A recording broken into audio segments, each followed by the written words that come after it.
Congressman Dornan, how are you, sir? Doing well, Sean. Congressman, you have been on this program more than anybody else in the last couple of years. This is a Bob Dornan phrase, a triple draft dodger. When you talk about William Jefferson Clinton, you agree with me that this has been an ill-conceived military effort.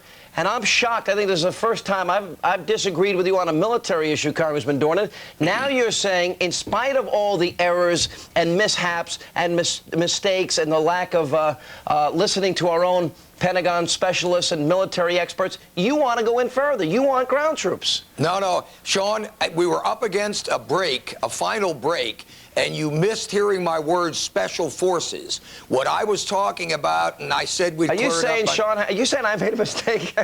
Which, of course, happens occasionally. No. You make a mistake occasionally? Well, we were debating you would send in ground troops is what we were debating. What you did, you said, okay. I'm shocked, we'll get back to it. We never did. What I said was all of the NATO countries that have troops, Iceland has none, Luxembourg has a regiment. But of those that have troops, most of them are bands and generals, but they do all have special ops troops that are as good as it gets. The French, the Germans, the Brits, ourselves, we all have these special ops troops. And what I was talking about, remember I prefaced it by the enormity of the Clinton-triggered refugee problem. That night, there were 300,000 refugees. Now it's 600. I wanted to get some corridors in there and help them to get out before they're trapped. Let's be clear, though, under any circumstances, would Bob Dornan support the notion, support the idea of sending U.S. troops, special forces, in there at all? No. Regular line troops? Anybody? Never. But if we lose an Apache helicopter, and unless this Faustian luck, this deal that Clinton has made with a devil of some kind, if we lose an Apache and the luck turns against him, then we'll have to send in special forces, operations, I'd agree with that. teams to get out our helicopter crewmen. Like, all right, Gary Kokalari, let me get you in here. Look, we just heard a NATO spokesman say NATO's winning. The more we bomb, NATO's winning. It seems to me we've lost. We've got more and more refugees. 3,000 deaths in the last 3 weeks since we've gone in there. The destruction of parts of Kosovo and more ethnic cleansing and more people leaving the area we're there to protect. How are we possibly winning this at this point? Well, if anyone thinks that Milosevic is sitting there and just twiddling his thumbs and not feeling the pain of the NATO airstrikes, then you're sadly mistaken. He may be feeling the pain, but aren't the very people we're there to protect, ostensibly, it seems most have been evacuated already. Well, how are we no, protecting? there's still a substantial number of Albanians in Kosovo, and those people that are feeling... Small percentage, less than half. Yes, but those people that are feeling the brunt would tell you any day that they're happy the bombing began and they want it to continue until Milosevic But how is it we have out. something like 1.4 million people, Albanians in Kosovo, and now there's something like a few 100,000 left. How is that winning? Well, then that's why we have to send in the ground troops and do whatever is necessary to push back the tyranny. But more and more people are leaving. We're not retaining them. We're not saying it's being destroyed. Then this is a case when the toothpaste is going to have to go back into the tube. And what makes us believe that toothpaste can be fit back into the tube and that these people will ever get back there and be able to go back and take their homes? Why do we have any reason to believe that? We send 200,000 ground troops in, they'll go back. To what? Hasn't the place been pretty much destroyed? Unfortunately, we're going to have to rebuild it, and that's going to be one of the costs of the appeasement that we've done in Kosovo over the past So now decade. you're talking not just about the $6 billion you've already asked for from Congress, but who knows how many more $1 billion to maybe occupy the place, make it a protectorate, rebuild. Who knows how? The sky's the limit in terms of money, isn't it? Well, unfortunately, that's going to be the cost of having defeat Milosevic and his actions of genocide. Why is that worth it? Why should we Americans bear the brunt of that? Are you saying we should ignore the genocide of 2 million people? I don't know that that's been genocide. I'm not sure that's how you would define it. We got to take a break and argue that. Later on, we'll have interviews with 3 presidential hopefuls, Pat Buchanan, Steve Forbes, and Congressman John Kasich. When we come back, later on, we'll be getting to your calls toll-free at 1-888-TEL-FOX as we continue this special Saturday edition of Hannity and Combs. Thanks for being with us. Of Hannity and Combs. I'm Alan Combs. We continue to cover the conflict in Kosovo, and we're joined by Gary Kokalari, the president of the Albanian Heritage Foundation and a member of the Albanian Kosovo Relief Fund. In Washington, former California Republican Congressman Bob Dornan, and in San Diego, we're joined by Vojislav Joksimovic, president of the Serbian Unity Congress. Vojislav, pleased to be on your show. Good to have you with us once again, Vojislav. You know, I worry that the expulsions that were just mentioned on the piece we just showed coming into this segment have gone to full force since NATO went in there. We've given Milosevic the cover he needs to do this more. We announced there's not going to be a ground war at the beginning, giving him more cover because he knows we're not going to get that tough on him. And he's become more popular among his people who are friends of the United States. Do you agree with that? Yes. Well, you want me to respond to that? Please, please. Okay. Well, first, I mean, this is not Milosevic's flight only. It's a flight of the 14 million Serbs either living in diaspora or abroad. We all know Milosevic's, because the piece of land that we consider as a cradle of our civilization is threatened to be taken away from us. And the whole nature of the conflict, by the way, can be easily explained. That he's a variable piece of real estate, and the three parties fighting for the control of it. That's U.S./NATO, the Albanian separatists, and 14 million Serbs. Right. And in the whole process, there are three victimizers, namely U.S./NATO, KLA, and the Milosevic's regime. Gary, I'm not supporting Milosevic. Nobody's saying he's a good guy, but hasn't support solidified around him since we've gone in and hurt the Serbs the way we have? I suppose it has. But that's not what we want. I suppose it has, but unfortunately, I think the people are going to have to wake up and get a better picture of what's happening there in terms of the Albanians being driven out of Kosova, in terms of the brutality against them, and we're going to have to do whatever is need be to split that coalition. Congressman Dornan, is that a pie-in-the-sky wish that the people in Serbia, they're going to wake up, they're going to go out and they're going to take care of their own leader, and we're going to hope that that happens based on our activities? It's even worse. I've enjoyed all of Gary's appearances, but let me inform Gary of something.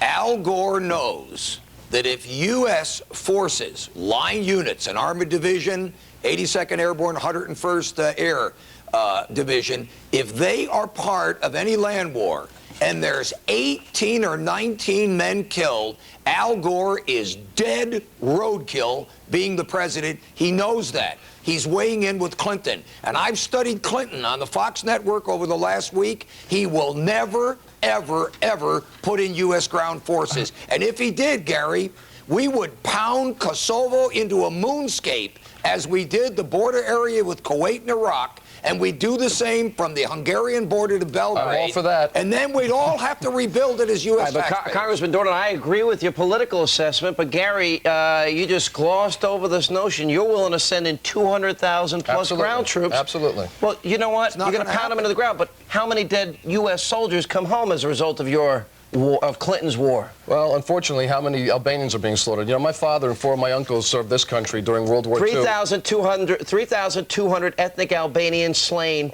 according to NATO. Now, I don't like those numbers. We don't know how many have been slain. That's what they say. And we know hundreds, that's what NATO says. We know hundreds of thousands have been pushed out of the country. But like I said, my family served this country during World War II to go fight tyranny. They didn't ask any questions about where they're going. And I think the American public, if you read the polls, seem to be behind the issue of going in there and doing whatever is necessary to clean this up. I don't make my decisions on polls. That's Clinton's thing. That's not mine. But Gary, that's not the point. And let's not be tough on Clinton. The president's the one that's using the hyperbole and the rhetoric, that these comparisons to Adolf Hitler. I'm not minimizing what NATO is saying is 3,200 ethnic Albanians slain. I'm not minimizing it, but that's not Adolf Hitler numbers. And I'm just, what are the other alternatives? Arming the resistance, rescinding executive order 12333. That's fine with me, but don't be tough on Clinton and soft on Milosevic. I'm not soft on Milosevic. I'm saying I would assassinate him.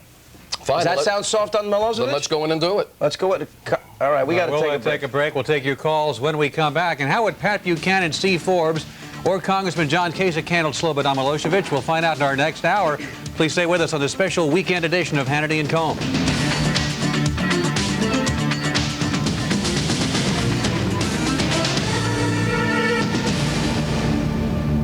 We're doing our very best to stand up against the kind of ethnic cleansing and hatred of people based on their ethnic or religious background that is an anathema to us here in this country and is just about the only force out there that could undermine our hopes and dreams that the next century will be the most peaceful and prosperous time that humanity has ever known. Welcome back to the special live Saturday edition of Hannity and Combs. I'm Sean Hannity. By the way, coming up a little later on, we'll check in with presidential hopefuls Pat Buchanan, Steve Forbes, and Congressman John Kasich to find out how they would handle the conflict in Kosovo if they were in the White House. Please stay tuned for that. Right now, we continue with Gary Kokalari. He's the president of the Albanian Heritage Foundation and a member of the Albanian Kosovo Relief Fund. Former California Congressman Robert K. Dornan, B1 Bob. We'll have to wait for our disagreement another day. Vojislav Joksimovic, who is the president of the Serbian Unity Congress. Congressman Dornan, I agree with my good friend Gary here. The United States, as the world's sole superpower, the numbers aren't as inflated as what President Clinton is saying with his hyperbole to garner support. 3,200 ethnic Albanians slain. We see all these people moved out of their homes. We see the ethnic cleansing. I think we have a moral obligation to do something. I would prefer rescinding Executive Order 12333 that bans the U.S. from being involved in covert operations of assassination, or arming the opposition, the KLA, as imperfect as they may be. Sean, keep in mind, I spent 8 years on the Intelligence Committee in Congress. And I was a chairman the last 2 years of one of the key subcommittees on listening to everything in the world and putting the Predator UAV into Croatia to go all over Serbia. We already can disregard 12333. You know how? We just can't send in a team of snipers to assassinate a world despot. But if we can find his bunker, we can bomb him and kill him in the bunker. We almost did that to Muammar Gaddafi, and it certainly had a tremendous impact on the terror that he was involved in internationally. All right, but here's my other question, Congressman. We damaged his hearing and blew his tent down. And it almost got him. Here's my question. You read Bill Gertz in the Washington Times Friday. And here's an article that says U.S. intelligence agencies warned NATO and their commanders last week that Yugoslavia could resort to nuclear-laced weapons in this conflict. And it went on to say nuclear material from their weapons, what they're calling dirty nukes, you can explain it if you like, is being stored at their Institute for Nuclear Science, and that these dirty nukes can result in devastation in this area. Well, the explanation is simple. There's no fusion, no fission, no implosion, no explosion. It's putting highly irradiated uranium, and they've got over 60 kilograms of irradiated radium, high energy U-235, and leftover material from nuclear power plants. They can put it in a regular conventional bomb and spread radiation, the after effect of a nuclear explosion. I talked to one of my friends in the Pentagon who has stars on his shoulders, and he said they think that they would do it in Kosovo to make it a moonscape so that nobody gets it. I want to get back, Gary, to this issue of Executive Order 12333. The idea that we, as a respectable democratic nation, would get into the assassination business and go and target an individual are against the rules of engagement of war. It would only make our own leaders more vulnerable. It's everything against what we stand for. Well, do you support that? In this case, I think we should make an exception. But well, you don't make exceptions. But let me finish. The congressman has pointed out something else, and we also know that they also have chemical weapons. I think this is a good reason why we can't have another Saddam Hussein situation. We have to go in there and take him and his entire regime out of there. It is outrageous that we would target an individual. Then let's target his whole administration. But you can't do that. Why not? If you get him, first of all, you don't know who's going to replace him. You get a worse despot. Well, there's no guarantee it's going to happen. We've never been successful targeting individual leaders. We've not been good at it. It hasn't happened. Got Yamamoto. It only causes... P-38s went after the commander of all Japanese naval forces and crashed him on Bougainville and killed him and broke the morale of the Japanese Navy. The man who designed Pearl Harbor. We got him. We tried going after Gaddafi. We missed. We've tried going after Castro a number of times. That's never happened. We've tried going after... Over and over again, we've tried... Well, then we should try again.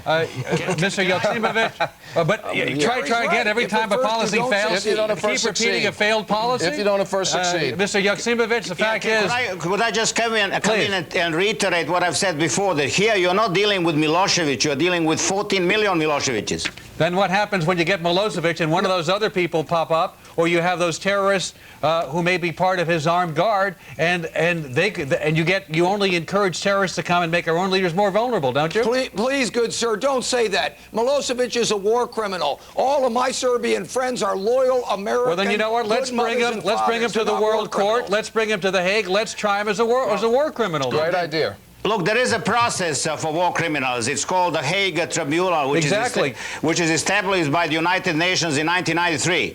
Milosevic has not been indicted.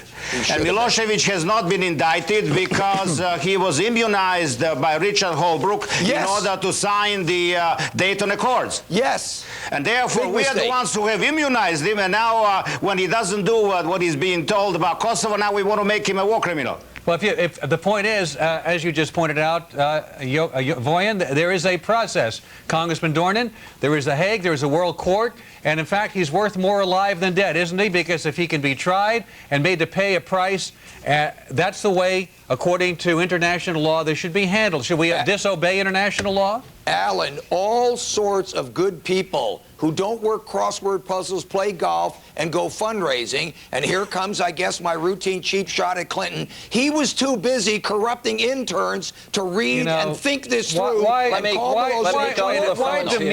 demean this conversation with that low blow? Alan, it doesn't demean it. Clinton is an immoral man. He has no moral authority to bomb a sovereign country. Congressman Dornan, I'll say it for you, triple draft dodger. Triple draft dodger, serial molester. Bill, it's amazing, though, how this guy who wouldn't fight himself will send others to die. What a hypocrite. Bill in Pennsylvania. How are you, Bill? It's Phil in Pennsylvania. Oh, I'm sorry, Phil. How are you? Very good. Say, I'm a Naval Academy graduate, class of 57. Right? Yes, sir. And I have a problem with NATO in that it's like raising a child, getting him up through college, getting him a good job. Now the economy of Europe earns as much as the United States, if not more. Germany provides 12 aircraft to this bombing mission of ours. Immoral. It's time that Europe defend itself, and we've been paying, since for the last 50 years, 25% of the whole defense bill in Europe, and zero return. Phil, you raised some great points. We'll raise some of those issues when we come back in our next half hour as we continue our discussion of the very latest news that's breaking in Kosovo. More on this conflict. This special edition of Hannity and Combs. Later on, we'll be joined by presidential hopefuls Pat Buchanan, Steve Forbes, and Congressman John Kasich as we continue. Please stay with us.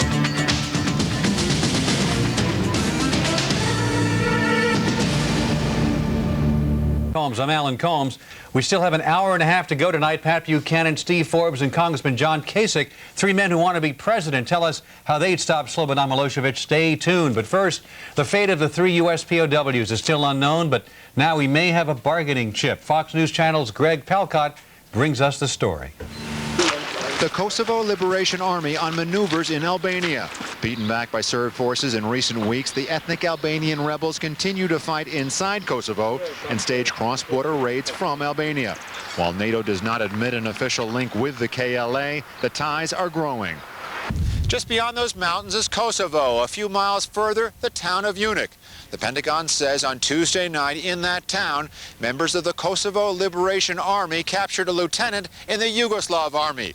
The KLA then brought him back here to northeastern Albania and handed him over to the Americans. The Yugoslav officer was then brought by American helicopter yesterday to the U.S. military camp in Tirana, Albania. He's reported in good condition and treated in accordance with the Geneva Convention on Prisoners of War. In contrast, according to the Americans, to the 3 U.S. Army soldiers captured by Yugoslavia along the Macedonia border and still held by Belgrade. Washington is not ruling out using the Yugoslav to gain the release of the Americans. The KLA says anything to help. The Yugoslav lieutenant is a criminal, nothing more than that, says Idris Munjaku, an officer in the Kosovo Liberation Army. But yes, it is a way to take all this down the right way. The U.S. once called the members of the Kosovo Liberation Army terrorists. The problems with NATO's air war against Yugoslavia and opposition to a ground war has the West looking more to the KLA. Recruits are coming from the U.S. and Europe. Reports of supplies and training also coming remain unconfirmed, but welcome. This young KLA member says the rebels are trying hard, but need military equipment. if only to defend themselves in their rearguard positions. The town of Kruma, a base for the KLA near Kosovo, is one of several Albanian towns hit in the last week by shelling from Serb forces in Kosovo. In Kruma, Albania, Greg Palcott, Fox News. We're joined by Gary Kokalari, president of the Albanian Heritage Foundation and a member of the Albanian Kosovo Relief Fund. In Washington, former California Republican Congressman Bob Dornan, and in San Diego, Vojislav Joksimovic, the president of the Serbian Unity Congress. Let's talk about these POWs and whether or not, Congressman Dornan, you believe that the person we now have in our custody will help be a bargaining chip to get our boys back. No. We'll photograph him in a Hugh Hefner smoking jacket, pipe, champagne. We'll treat him like gold beyond Geneva Convention, but they'll never trade because that may be their last hope.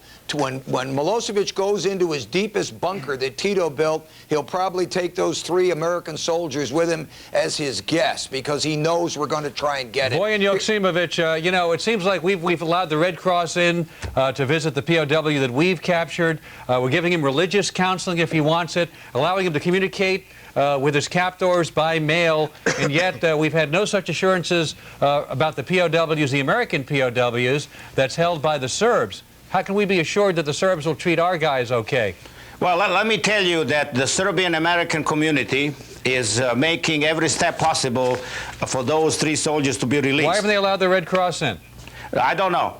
Shouldn't they do that? I'm not in a position to say whether they. But have under international guidelines, shouldn't they do that, sir? Shouldn't that be? They should. You know, I don't know whether they did or didn't. All I'm telling you that we have initiated steps for them to be released, and hopefully something is going to happen next week. I can't give you the details, but we're working on it. And I can tell you at this point in time, I can tell also to the parents of these soldiers that, to my knowledge, the American government has done next to nothing. Hey, Vojislav, you almost seem to be an apologist for Slobodan Milosevic. Will you not acknowledge the atrocities, the ethnic cleansing, the terror that he's been inflicting on these people? I'm not an apologist for Milosevic. I keep on telling you, I'm the one who is very critical of him for a number of reasons. I'm on record. I've written articles in the newspapers. What do you think of him then, Vojislav? What do you think of him? What has he been doing? Do you acknowledge the atrocities?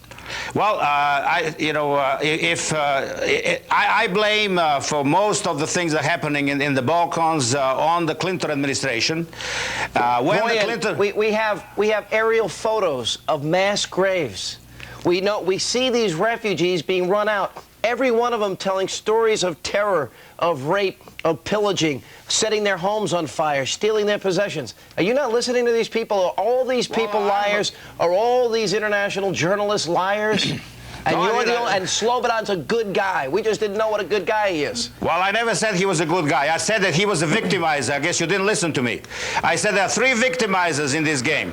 They are U.S./NATO, KLA, and Milosevic regime. The KLA is supporting the articles of the Geneva Convention and turning over that prisoner of war. Well, KLA is a terrorist organization. No, the only terrorists in Kosovo are wearing Serb uniforms. The KLA are freedom fighters, sir. Well, that's nonsense. No, what you're saying is nonsense, sir. The KLA are freedom fighters. Look, and they're going to fight for the liberation of Kosovo. I have a message for you. Yeah. I think it would be much more productive for you to sympathize with the sufferings of your people. Yeah, we're going to do that. 500,000 of your people are now gone out of the country. Right. And we're going to put them back in, sir. And we're going to put them back in and drive back the terrorism of Milosevic. Gary, the terrorism argument is counterproductive. You know why? The IRA are terrorists to some, freedom fighters to other. I call the Contras like Reagan freedom fighters. Tom Harkin called them Boy Scouts on the House floor in front of my face and said they were terrorists. The KLA is fighting for their dominance in this little part of the world. And the sad thing is, listen to this, Sean, but give me the comma. The air war is going to accomplish its objective, comma. You know what it's going to accomplish? It's going to bomb Serbia, not back to the Stone Age, to 1946. It's a civil conflict. We're going to run out of centuries. It is not a civil conflict. We've got to take a break. It's a mass genocide. Stay with us. We'll be right back.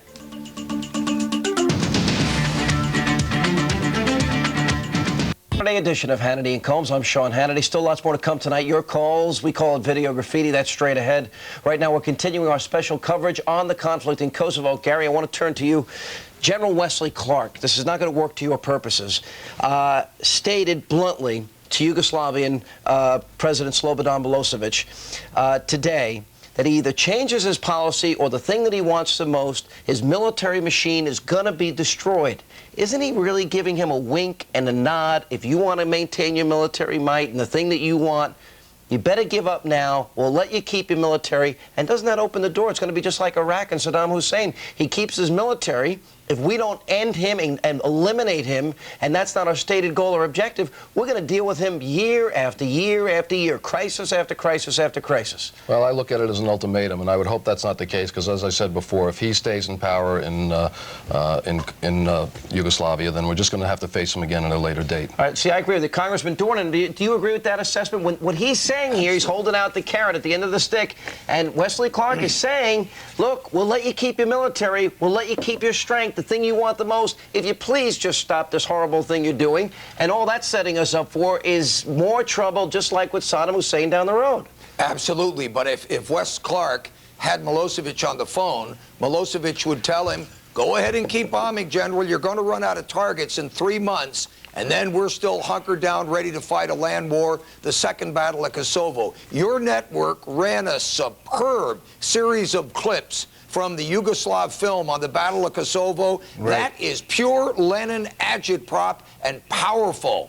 Yeah, I want to get Voyan back in here. Voyan, you said a few moments ago, we're working on it when asked about the American POWs. Who's we?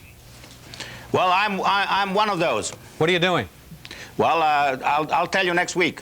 Don't let that's too much of a cliffhanger. What, can you give us something on this? I have taken steps in conjunction with some other people to free those POWs. Are you talking to people in Serbia about this? Of course. Are you talking to Milosevic himself? No, I am not talking to him. Who are you in contact with? Are Serbs going to go back and fight the land war, American Serbs, the way Croatian Americans did, and Albanian Americans are all flying over there now? I want to get to this POWs thing for a second. Who are you talking to? Well, I have my contacts. What makes you think you could... I was born, raised, and educated there. What makes you think you could make this release happen? Well, I think I can do more than the State Department has done thus far. Why? Because they haven't done anything. We will take a break. We'll come back later on. Presidential hopefuls Pat Buchanan, Steve Forbes, and Congressman John Kasich all coming up as we continue this special Saturday edition of Hannity E. Combs. Thanks for being with us.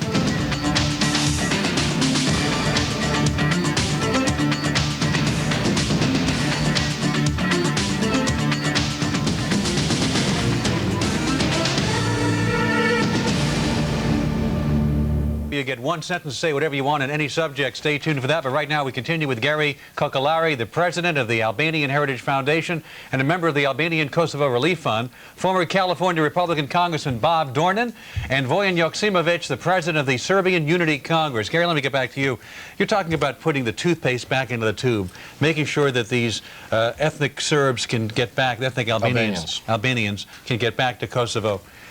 There's no guarantee that's going to happen. And how do you know they're even going to want to go back after all? They want to go back. It is their homeland, and they're going back. How much will have been destroyed? Now you've got NATO going after civilian targets, not just the military installations, not just military communications. They're going after civilian targets, and more and more civilians getting killed. No one said there's not going to be a high cost here, but they have a right to be in that land, and they're going back. And who should pay the cost of that? Unfortunately, I think it's going to be you and I as taxpayers, and it's going to be the Europeans. So we're talking about a NATO effort, but it always seems the Americans bear the brunt of this. We bear the brunt of it militarily. We've got the highest percentage of planes. We're going to pay the highest percentage of money. Why should the United States, if it's a 19-country effort, be the one to bear the brunt? The Europeans have had a hard time getting their act together with any political issue that involves more than two countries. We're going to protect Europe. It is Europe, but the world's getting smaller, not bigger. But why and there's a lot of interrelationships. So we're the big brother of the world. We're the one who's going to pay for all this. That's the case. We're the one. We've got a budget surplus. That's something like $22 billion.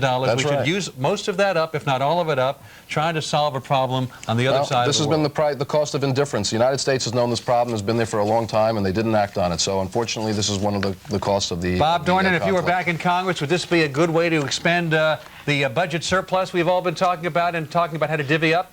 Well, it's a nightmare way to spend it, because what Gary will also have to admit is the U.S. middle-class taxpayer, not people with hidden money sheltered in the Grand Cayman Islands. The average middle-class American is going to pay to rebuild every bridge in Yugoslavia, their whole infrastructure that we're destroying, except for the military targets. We'll be rebuilding right along with 90% of the human habitat destroyed in Kosovo. Congressman Dornan, let me ask you this. I go back to the Bill Clinton question, the commander-in-chief question, which we started the hour out with. Right. You know, our own Steve Santana here at Fox News had a report that not only did they call up to 33,000 reservists, and I haven't heard anybody really talk about this, but the president has also ordered thousands who are planning to leave the military to stay in uniform until the conflict is over. Now, you've quoted Colonel Holmes's letter. This is a guy that not only dodged the draft, but also was leading anti-American war protests on foreign soil where other people were shedding their blood. What happened? Is this the end of the volunteer military? Well, by the way, I'm trying to get Holmes to do a phone interview on the O'Reilly show on Monday night. He has never spoken to the press, and I'll tell you why when I come up there. By the way, for those who don't know, Congressman Dorner will be hosting for Bill O'Reilly on Monday. Now, of course, this is a nightmare to have this guy as commander-in-chief, because when he said that the pilots shouldn't have to listen to talk